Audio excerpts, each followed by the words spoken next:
back in action here on Joey's Mustang. And it's coming out nice. Yep. We've got the top part of our shroud mounted. We still have to work on it down below to finish it up.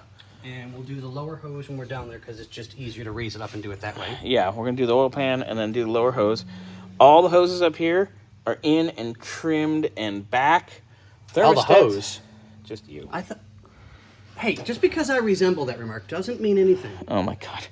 So, all the upper hoses are done. Bypass, heater hose, all that. That business is addressed. And, I don't know if you can see it on an angle, we even found... We put it back. Yeah, because we've had that. Factory FOMO coat. Yep. I like those. Yeah, they look really nice. Yep. So, this is all in and done. Oh, and your expansion tank is so beautiful. And it's a perfect fit. And look at that. That lettering is period correct, boys and girls. So, that's in. Like I said, our shroud is looking like $1,000,000. It's the perfect in and out depth. So, next thing we're going to do is this baby's going in the air. We're going to put our oil pan on. Oh, look at Scotty shining stuff up. Go figure, a gay guy that polishes shit. Usually you're polishing rockets, though. Well, but I'm a good rocket polisher. Oh, my God.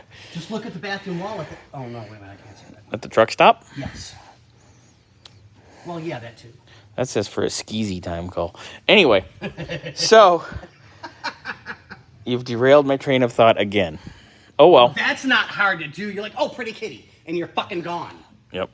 Anyway, so next thing we're going to do, you're going to see this baby in the air and wave it around like we just don't care.